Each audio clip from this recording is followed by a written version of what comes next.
And then for Plato, truth, therefore, is not discovered through the senses because we don't see things as they are. We simply see a shadow reflection. Truth is not discovered through the senses, through empiricism, through the study of what we see, taste, touch, and feel. It's not discovered through scientific experimentation. It's discovered through unaided reason alone.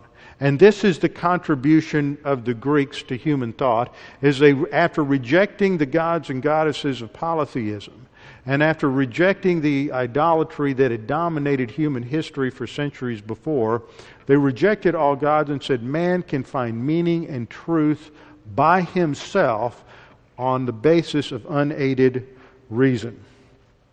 But Aristotle came along afterward. He said, no, it doesn't explain the issues. It doesn't explain why there's evil in the world. It doesn't explain why there's suffering. It doesn't explain why man exists and why man is different from all the other animals. It doesn't explain what's ultimately out there. He said reality isn't what's above, reality is what's below. Reality is what you see. In other words, by studying the material world, which you can know directly, we can know truth. So you see, they're opposing truth claims. One says you can't really know things directly, you can only know their shadow, and you know it through reason. The other says, no, you can know things directly, you know it through your senses. Truth is discovered through the senses.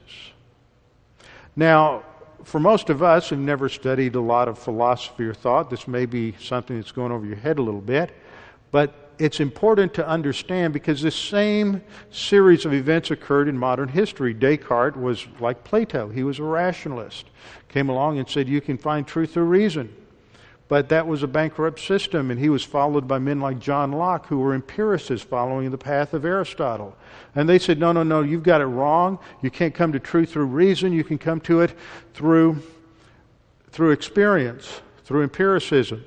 But then that fell apart. And you had a man that came along in the late 1700s named David Hume, and Hume said, you can't know truth at all. You can't even be sure it's there. He was the skeptic. But see, man can't live as if there's no truth. See, as soon as something happens on the news, you see some horrible incident that occurs, you hear the story of some father who has murdered his children, and you're just appalled, and you say, well, that's wrong. And then if he gets off, once again, you're offended. Your sense of absolutes is offended. You say that's wrong. What have you just done? You've just used verbiage that indicates that you believe there's some sort of overarching absolute standard or truth. Whenever you use that word, you get an argument with somebody and you disagree with them, you say you're right or you're wrong. You say you shouldn't do that, you ought not do that, or this ought to be this way. As soon as you use those words, should, ought, right, wrong, what are you implying? The very words that you use are implying that there's some overarching standard. Man can't live as if there's not a standard because the Scriptures say that God built that into each one of us. So Plato and Aristotle represent the ancient strand that sets up skepticism as we have gone through a modern strand that sets up skepticism. So we want to go back and understand this a little bit. Here's Plato down in the lower corner, and Plato used a very famous illustration about how we know things. It's called the cave, Plato's cave. Any of you ever studied basic philosophy, you're familiar with that. It's found in his famous work, The Republic.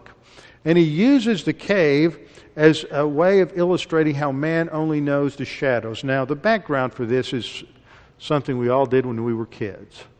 Now, sometimes I don't think some of you were kids, but you all remember when you turn the lights off in your bedroom and you'd pull out a flashlight and you'd hold it up and you'd make figures with your fingers, and you'd make a rabbit or a dog or a house, and you'd cast a shadow up on the wall.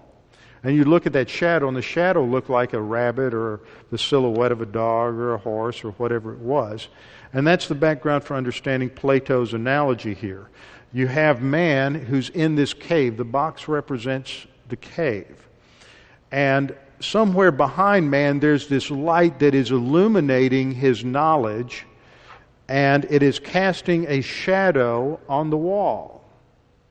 But all you can see are the shadows. You see a horse or you see a dog, and this is a shadow of some ultimate reality, but you don't see that ideal reality. It's hidden from you. It is actually outside the cave. And the problem with Greek philosophy at this point, with Plato's philosophy, is he couldn't really get to a direct knowledge or understanding of these ultimate ideals or ultimate forms because they weren't revealed to him from outside the cave. That was the problem. Man was stuck in the cave. He couldn't get outside to know if what he saw was anything close to what was true. And so Aristotle came along and pointed this out and said, it's ultimately bankrupt because you can't know anything for sure. Now, this system was known as rationalism. So along came Aristotle. Aristotle also has a box. And that box represents creation, because Aristotle's system is empiricism, and he's emphasizing that truth is that which is known through the senses, whether it's sight, sound, touch, taste, or smell. This is how we learn about the world around us. We can trust our senses.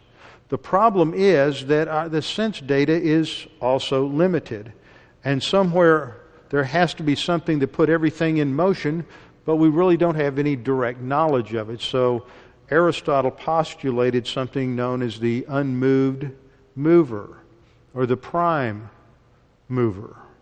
That something got everything started in motion, but I don't really know what it is. But because there are all these things in existence that are in motion, there must be a prime mover, an initial mover, something or someone that put everything in motion, but he doesn't know what it is. And you see, this is an essential problem for Greek philosophy, and Aristotle is followed by the group known as the sophists, who were the skeptics of the day. They didn't think you could know truth.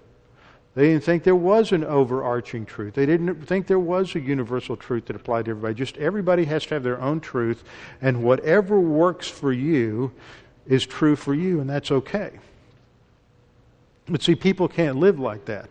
And that system would break down, and they would be replaced by the Epicureans, and they're replaced by the Stoics. And then as time goes on, people just give up on being able to find some overarching truth. Well, if you don't have an overarching truth, you can't really find meaning and purpose to life. And if there's no meaning or purpose to life, then life is meaningless and purposeless, and you're just nothing more than a cosmic accident. You're just something that happened, and there's really nothing more distinct or significant about your life than the life of a rabbit or a lizard or a rock. Go have a happy life. See, that's where human philosophy ended. It was bankrupt. It couldn't provide people with meaning and happiness in life. And at the same time that the Greeks are wrestling with these ultimate ideas, something's happening over in Israel. See, the answer was here. It had been revealed to the Jews by God, but the Jews had rejected it, and they had substituted the idolatrous religion that the Greeks were now at the position of rejecting. So because the Jews had fallen into idolatry, God punished them and took them out of the land that He had promised them, the land of Canaan. And He said that He would punish them for 70 years. They would be destroyed by their enemies. They would be removed from the land. And after 70 years, God would bring them back to the land. This occurred in 536 BC when the first group of Jews returned from Babylon. And this first group of Jews came under the leadership of Zerubbabel. And they returned, with the leadership of Ezra. And they returned to the land.